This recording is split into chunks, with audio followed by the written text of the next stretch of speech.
What if I told you that Blake Lively and Justin Baldoni's entire legal war isn't about what you think? Forget everything you've heard about harassment and smear campaigns. This whole mess started because of one decision that made a multi-million-dollar sequel impossible. And Blake Lively has been furious about it ever since. Justin Baldoni directed It Ends With Us for Wayfarer Studios, and he made one critical choice that changed everything. He decided to completely remove Ryle, the abusive character, from the ending of the movie. In the final scene, Lily tells him it's over, and we never see Ryle again. He's out. Done. Finished. Now, you might be thinking, so what? That sounds like a good ending for a domestic violence movie, right? Well, here's the problem. The sequel, It Starts With Us, is entirely about Lily co-parenting with her abusive ex-husband Ryle while trying to date Atlas. The whole book is about navigating that complicated relationship. But if Ryle is completely gone at the end of the first movie, there's no sequel. It's impossible. And Blake Lively wanted that sequel. Bad. Let me tell you what happens in Colleen Hoover's original book, because this is important. After Ryle physically attacks Lily and she ends up in the hospital, she finds out she's pregnant. And this is where it gets wild. In the book, Lily actually moves in with Ryle while she's pregnant. They live together. They sleep in separate bedrooms. After the baby is born, they co-parent. Ryle gets half custody. They pass the baby back and forth like everything's normal. Lily justifies this by saying Ryle went to therapy and he would never hurt their child, only her. Domestic violence shelters actually spoke out against Colleen Hoover's book when it came out. They said this sends a dangerous message to abuse survivors. The organization No More, which works with DV victims, had serious problems with how Colleen Hoover portrayed this relationship. But Wayfarer Studios and Justin Baldoni? They changed it completely. In the movie, after that violent attack, Lily gets her own apartment. Ryle shows up when she goes into labor, but that's it. After the baby is born, Lily tells him they're done. The movie ends with Lily, her mom, and the baby at her father's grave.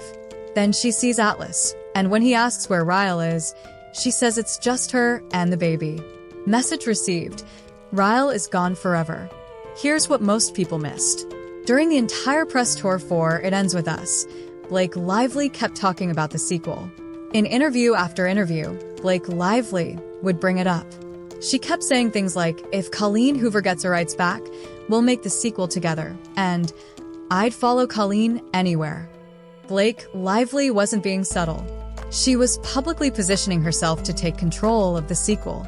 She wanted everyone to know that she and Colleen Hoover were a team, and they had plans.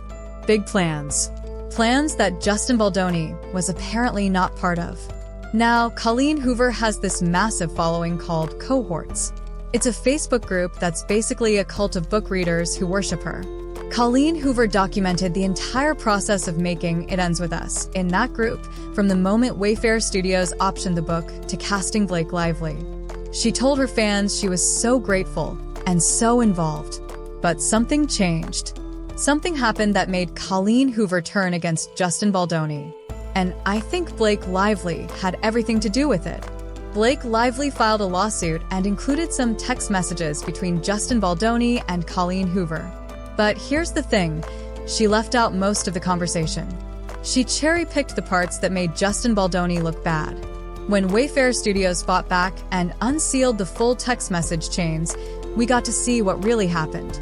Colleen Hoover sent Justin Baldoni an angry text. She was mad about an article from The Wrap with the headline, It Ends With Us ending explained, why Justin Baldoni changed Ryle's fate. Colleen Hoover's text said, this is a lie. Please delete it. It does nothing but fuel the fire of what they're saying about me. If this were true, you wouldn't have asked me numerous times about Ryle's role in Book 2. I have kept quiet, but this is just mean. She felt like Justin Baldoni was throwing her under the bus. She thought he was telling people that she approved of cutting Ryle out, which would make the sequel impossible, and that made her look bad to her fans and cohorts. But Justin Baldoni had receipts, screenshots, proof that Colleen Hoover knew about the script changes, saw them early, and supported them. At least, she supported them before Blake Lively got in her ear. So Justin Baldoni responded to Colleen Hoover. And what he told her reveals exactly why Blake Lively has been so desperate to destroy him. Because it's not about abuse. It's not about safety. It's about money. Millions and millions of dollars from a sequel that can never happen. But before we get to that response, you need to understand what Justin Baldoni actually told the Wrap about why he made this change. Justin Baldoni's response to Colleen Hoover completely destroys Blake Lively's narrative. Because what he said proves that every decision he made was to protect domestic violence survivors, not to sabotage anyone's career. And the evidence backs him up 100%. In that article from The Wrap that made Colleen Hoover so upset, Justin Baldoni explained exactly why Wayfarer Studios changed the ending. He was completely transparent about the decision-making process. Justin Baldoni told The Wrap, "In the draft, we had a scene in the epilogue where we see Ryle dropping off the child to Lily, and they have a short conversation. It was written in a way that showed that they had overcome a lot over the last 2 years, and I wasn't really fully comfortable with it, and No More wasn't comfortable with it." No More is the domestic violence organization that Wayfarer Studios partnered with throughout the entire production. They were consulting on every aspect of how to portray abuse responsibly. And No More told Justin Baldoni and Wayfarer Studios that showing Ryle co-parenting successfully was not the right message. Justin Baldoni continued, "We were trying to find a way to make it work to honor the book, but too much had to be done in such a short window to explain how they could possibly be co-parenting. They considered showing Ryle in therapy. They thought about adding dialogue about the work he was doing to change. But here's what Justin Baldoni realized. I don't want to open up a can of worms and have a conversation about, should a man like Ryle be allowed to co-parent? What's an acceptable amount of work that someone has to do in this situation?" Then Justin Baldoni said something that Blake Lively and Colleen Hoover didn't want to hear. "The truth is, from our research and from our partners at No More, we know that the majority of men go back to being abusers, and that's a fact. It didn't feel right to tell a story about a man who is a minority in that, because that wouldn't be honoring the original intention of why we were trying to tell the story." Let that sink in. The domestic violence experts told Justin Baldoni and Wayfarer Studios that most abusers don't change. Showing Ryle as one of the rare cases who reforms through therapy would give false hope to abuse victims. It would suggest that if you just stick around long enough, if you just get him into therapy, he'll change. But the statistics say that's not true. Justin Baldoni made a choice. He said, "The best ending for Ryle was to look at his wife and kid and the life that he could have had and the life that blew up and to walk out the door and for us not to see him again. That was for me what felt the best in adapting the book and turning it into a film. This wasn't about sabotaging Blake Lively's sequel. This was about not lying to domestic violence survivors."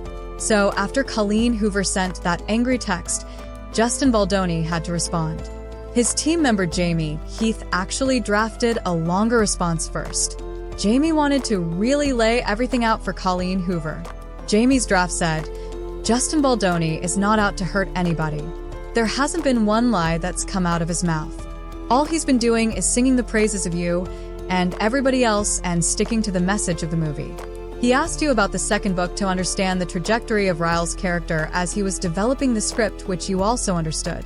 The headline is taken completely out of context, but that is not our doing.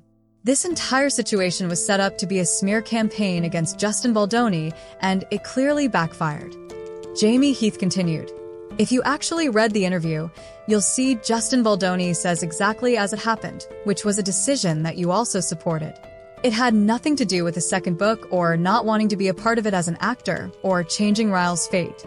It had everything to do with, after seeing an edit of the movie, realizing that we did not need to show an abuser co-parenting without showing all of the necessary work that had to have happened to make that possible. But Justin Baldoni decided to send something shorter and more personal instead. He wrote, "I'm sorry that you're hurting. I want you to know that I've not lied to you or spoken ill of you.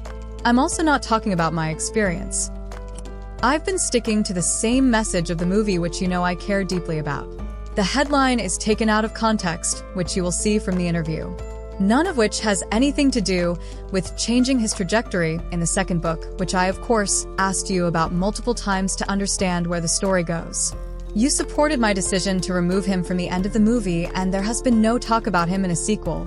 Since this is the first time I've heard from you, I just want you to know that I've deeply cared about you for the past 5 years, and that hasn't changed. Notice what Justin Baldoni is saying here. He's reminding Colleen Hoover that she supported this decision. He's making it clear that he asked about the second book for character development, not because he wanted to be in a sequel. And he's emphasizing that he's been nothing but respectful. Colleen Hoover responded with a long list of grievances. She told Justin Baldoni, "It just feels like I'm on an island here. When the hate is being directed at me, you guys posting that article and allowing it to fuel the comments is hurtful."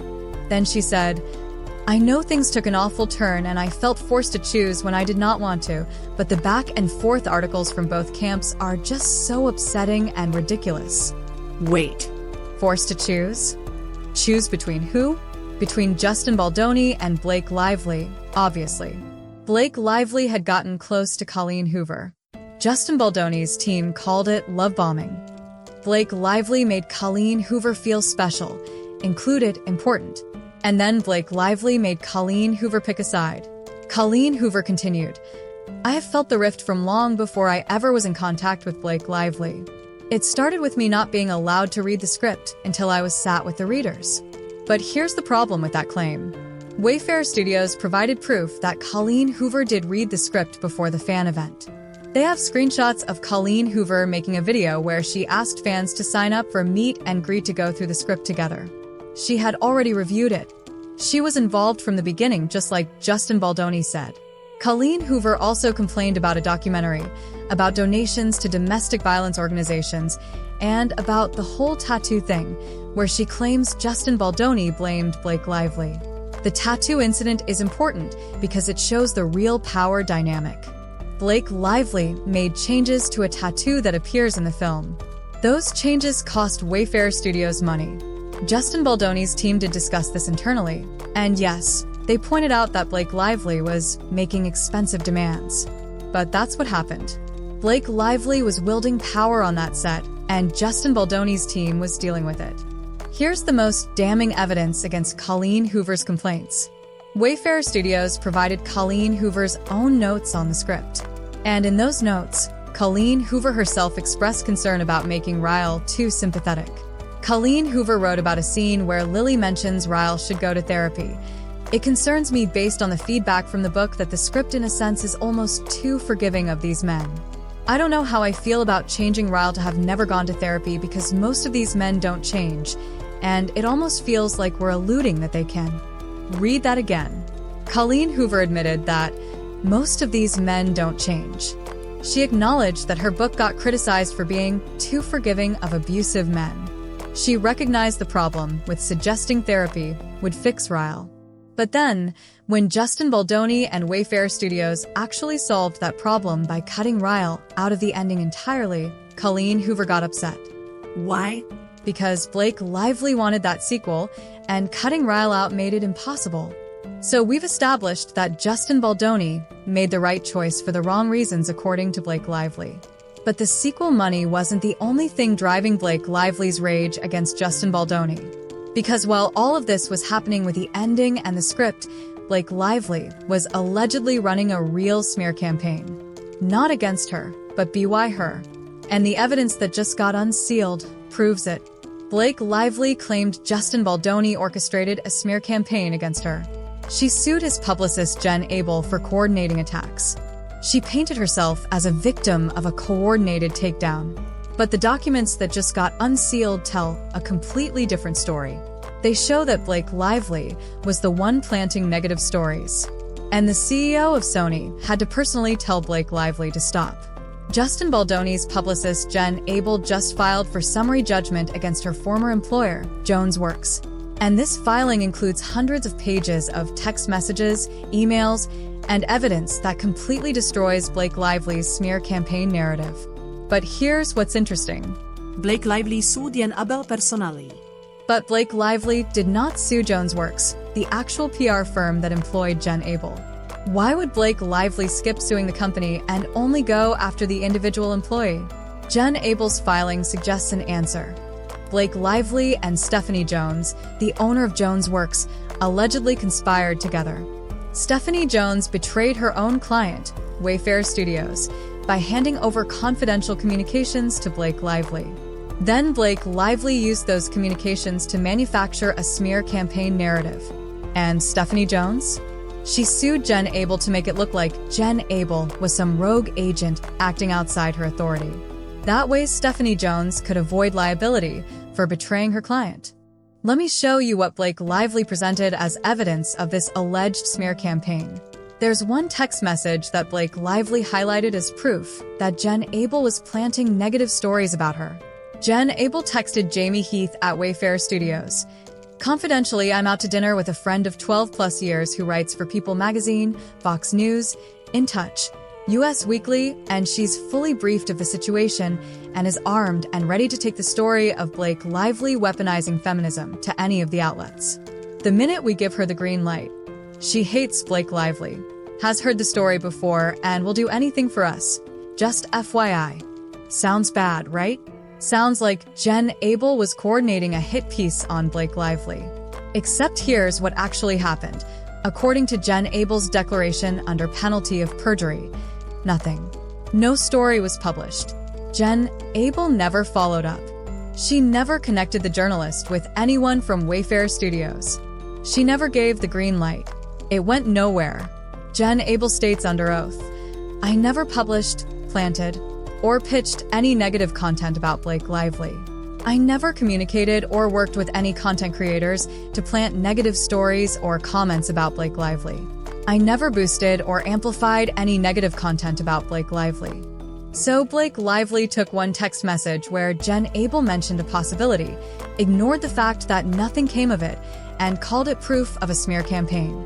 Jen Abel provided all of her communications with Wayfarer Studios, Justin Baldoni, and the Jones Works team. And when you read through hundreds of pages of these messages, you see something very clear. They were doing standard defensive PR work. They were monitoring what people were saying on social media. They were advising Justin Baldoni on talking points for interviews. They were making sure his messaging stayed consistent. They were responding to press inquiries. That's it. That's literally what a PR team does. On August 2nd, a company called Tag sent Jen Abel and the Wayfarer Studios team a scenario planning document. The objective was to protect the reputation of Wayfarer clients in the lead-up, during, and following the premiere of the film. The goals were things like monitoring social media, preparing responses to potential issues, and keeping everyone on message. This is normal. This is what PR firms do for every client. But Blake Lively took this standard PR work and called it a coordinated attack. Let me walk you through some specific examples from the Unsealed documents. On August 5th, Sony had an issue with the word friction being used in press interviews about the relationship between Justin Baldoni and Blake Lively on set. Jen Abel sent a text to Justin Baldoni. "Sony's having a hard time with the word friction. They think it would be taken out as clickbait. They obviously don't know about our strategy, but let's stick to the words of challenge and the role you had as director to get everyone to come together and to be on the same page to create something beautiful." She's literally telling Justin Baldoni to downplay any conflict and emphasize teamwork. She's making sure he doesn't say anything negative about Blake Lively. This is the opposite of a smear campaign. On August 7th, the team discussed online narratives about Justin Baldoni and Blake Lively doing separate promotions for the film instead of appearing together. They were just monitoring what people were saying and figuring out how to respond. On August 10th, they discussed a Hollywood Reporter article about why it was important for Justin Baldoni to make a movie about domestic violence. They also noted a TikTok video from May 2023 that showed Justin Baldoni and Blake Lively in a pleasant atmosphere on set. They were looking for positive content to reference, not creating negative content about Blake Lively. Here's something that Blake Lively's lawsuit completely ignores. Throughout all of these text messages, Justin Baldoni repeatedly checked with his team to make sure they weren't crossing ethical lines. Multiple times, Justin Baldoni sent messages asking, "Are you using bots to defend me? Can you please confirm we are not doing any of that? I really don't want bots defending me, as it feeds into their potential narrative." And every single time his team responded, "I can confirm we do not have bots. This is not what we do." If Justin Baldoni was orchestrating a smear campaign against Blake Lively, why would he constantly be checking to make sure his team wasn't using fake accounts or bots? That doesn't make any sense. The evidence shows Justin Baldoni was actually paranoid about his team doing anything unethical. He was more worried about optics and staying above board than he was about attacking Blake Lively. So if Justin Baldoni wasn't running a smear campaign against Blake Lively, who was? Well, the Unsealed documents reveal something shocking. Blake Lively was planting stories with major publications. Blake Lively was the one leaking to press. And it got so bad that the CEO of Sony Pictures had to personally intervene to get Blake Lively to stop. But that's not even the craziest part. The CEO of Sony Pictures personally told Blake Lively to stop leaking negative stories about Justin Baldoni. Blake Lively was working with a Hollywood Reporter and Daily Mail to paint Justin Baldoni as the problem on set. And all of this happened while Ryan Reynolds was lurking in the shadows, consumed by jealousy over his wife's co-star. This is where the real story gets dark. Here's something that came out in Jen Abel's filing that Blake Lively definitely didn't want anyone to know. Tom Rothman, the CEO of Sony Pictures Entertainment Motion Picture Group, had to personally intervene because Blake Lively wouldn't stop leaking stories. The documents show internal communications at Jones Works discussing how Tom Rothman was trying to broker a truce. One message says, "I think we can get through this if we get that New York Post piece killed and Leslie agrees to a truce." Leslie is Blake Lively's representative. Tom Rothman, the head of the studio that distributed It Ends With Us, had to negotiate with Blake Lively's team to get her to stop planting negative stories about Justin Baldoni. Let me say that again for the people in the back. The CEO of Sony had to tell Blake Lively to cut it out. Blake Lively was working with a Hollywood Reporter to publish articles that painted Justin Baldoni unfavorably. She was leaking to the Daily Mail. She was actively trying to destroy Justin Baldoni's reputation in the press, while simultaneously claiming he was smearing her. So Tom Rothman got Blake Lively to agree to a truce. For a brief moment, it looked like things might calm down. But then Stephanie Jones, the owner of Jones Works, who is supposed to be representing Wayfarer Studios, did something unbelievable. Stephanie Jones called a journalist named Lillian at the Daily Mail and gave them a story about Blake Lively. This destroyed the fragile truce that Tom Rothman had brokered. But here's the thing. Stephanie Jones wasn't just representing Justin Baldoni. The documents show that Stephanie Jones had already started working with Blake Lively behind the scenes. Stephanie Jones betrayed her own client, Wayfarer Studios, to help Blake Lively. This is why Blake Lively didn't sue Jones Works. Blake Lively only sued Jen Abel, the individual publicist, because Blake Lively and Stephanie Jones had allegedly conspired together. Stephanie Jones handed over all of the communications between Wayfarer Studios and Jones Works to Blake Lively through a shell company called Vanzon Inc. Blake Lively used Vanzon Incorporated to issue a subpoena to Jones Works. And instead of fighting that subpoena like any normal company would, Stephanie Jones just handed everything over. Then Blake Lively cherry-picked sentences out of context from hundreds of messages to manufacture evidence of a smear campaign. Now let me tell you about the real driving force behind Blake Lively's vendetta against Justin Baldoni, Ryan Reynolds' jealousy. A photographer named Rick Feddick gave an interview about working around Blake Lively during the filming of Age of Adeline. And what he witnessed was disturbing. Rick Feddick said Ryan Reynolds showed up on the set of Age of Adeline every single day. Ryan Reynolds had nothing to do with that movie. He wasn't in it. He wasn't producing it. But Ryan Reynolds was there every day, wanting to watch the dailies, monitoring scenes being shot, basically babysitting the production. Rick Feddick said, every day Ryan Reynolds was showing up, wanting to be in the daily tents, watching scenes being shot, babysitting them shooting the scenes. Once Blake Lively was finished, he would leave, and she would leave with her security guard. Rick Feddick also revealed that Blake Lively went through 3 different assistants during that one movie because people had trouble working with her. But Ryan Reynolds kept showing up, watching everything, making sure he knew exactly what Blake Lively was doing with her male co-star. Blake Lively's co-star in Age of Adeline was Michael Huisman, who played a major character in Game of Thrones. And Ryan Reynolds was obsessed with Game of Thrones. During the filming, Lionsgate tweeted, Blake Lively and Michael Huisman are the perfect pair. True love never looked so good. Ryan Reynolds responded sarcastically, "Ugh, I can hear you at age of out of line." He was publicly showing his jealousy. And according to interviews Blake Lively gave at the time, she said Ryan Reynolds' obsession with Game of Thrones actually caused problems in their marriage. Here's the interesting part. Blake Lively admitted in interviews that she had never watched Game of Thrones. She didn't watch it with Ryan Reynolds. But Ryan Reynolds was so into the show that it affected their relationship. Now think about this. Blake Lively sent a text message to Justin Baldoni that went viral. The text said, "I am Khaleesi, and I happen to have a few dragons." Khaleesi is a character from Game of Thrones. Blake Lively never watched Game of Thrones, but Ryan Reynolds was obsessed with it.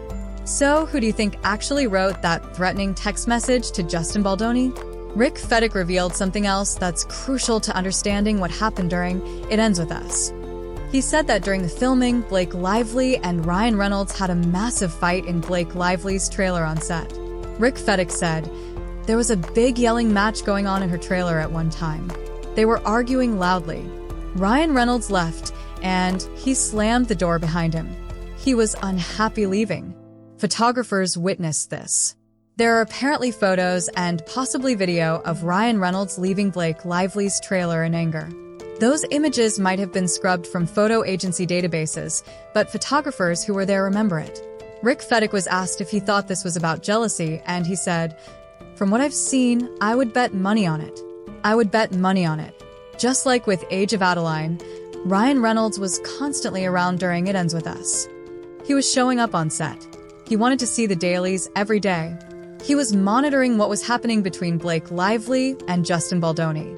Rick Fedek talked to photographers in New York who were covering It Ends With Us, and they confirmed that Ryan Reynolds was always around, dibbling and causing problems. This explains so much about why Blake Lively has been so furious with Justin Baldoni. It's not just about the sequel money. It's not just about creative control. Ryan Reynolds was jealous of Justin Baldoni, and Blake Lively had to support her husband's vendetta if she wanted to save her marriage.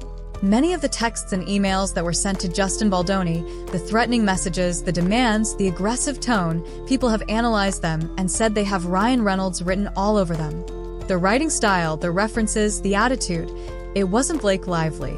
It was Ryan Reynolds controlling the situation from behind the scenes. Here's something important to understand about Ryan Reynolds' jealousy. Rick Fedek mentioned that he was asked to work on Ryan Reynolds and Scarlett Johansson back in the day. Ryan Reynolds brought Scarlett Johansson to Vancouver to meet his mom. But then Ryan Reynolds and Blake Lively met on the set of Green Lantern. And Rick Fedek said, "You know, he probably cheated on Scarlett. I would bet money on it." So Ryan Reynolds knows how he and Blake Lively got together. He likely cheated on Scarlett Johansson with Blake Lively when they were filming Green Lantern. And now Ryan Reynolds is paranoid that Blake Lively will do the same thing to him. That's why Ryan Reynolds shows up on every set. That's why Ryan Reynolds monitors Blake Lively's scenes with male co-stars. That's why Ryan Reynolds wanted to see the dailies from It Ends With Us every day. He's terrified of Blake Lively developing a connection with another actor the same way they developed a connection while he was married to someone else. Remember that text message where Blake Lively said, "I am Khaleesi, and I happen to have a few dragons"? That text backfired spectacularly. It went everywhere in the headlines. Everyone was talking about how aggressive and threatening it was. And apparently, Taylor Swift did not like that text message. That text was the beginning of the fallout between Blake Lively and Taylor Swift. Their friendship started to crack because Taylor Swift saw Blake Lively sending threatening messages to her co-star, and Taylor Swift didn't want to be associated with that behavior. So Blake Lively's alliance with Ryan Reynolds in his jealousy-fueled vendetta against Justin Baldoni actually cost her one of her most important friendships in Hollywood. Let me put this all together for you. Justin Baldoni made an ethical decision to cut the abusive character out of the ending of It Ends With Us. He did this after consulting with domestic violence experts at No More, who told him that showing successful co-parenting with an abuser would send a dangerous message.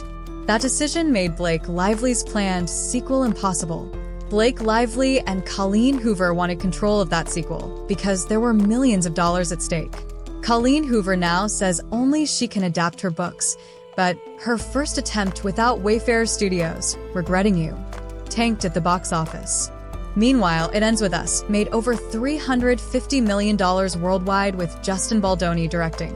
When Blake Lively and Ryan Reynolds started getting backlash for how they promoted the film, with Blake Lively treating it like a romantic comedy and selling hair care products instead of focusing on the domestic violence message, they needed someone to blame. So Blake Lively, with help from Stephanie Jones, manufactured a smear campaign narrative. Stephanie Jones betrayed her client Wayfarer Studios and handed over confidential communications to Blake Lively. Blake Lively then cherry-picked sentences out of context to make it look like Justin Baldoni's team was attacking her. But the full evidence shows Blake Lively was the one planting negative stories. The CEO of Sony Pictures had to tell Blake Lively to stop. Justin Baldoni's team was doing standard defensive PR work while constantly checking to make sure they weren't crossing ethical lines. And behind all of this, driving the fury and the vendetta, was Ryan Reynolds. Ryan Reynolds shows up on every set where Blake Lively works with a male co-star. Ryan Reynolds monitors the dailies. Ryan Reynolds gets jealous and causes problems. And when Blake Lively filmed intimate scenes with Justin Baldoni, Ryan Reynolds couldn't handle it. Blake Lively had to support her husband's jealousy-fueled campaign against Justin Baldoni if she wanted to save her marriage. So she did.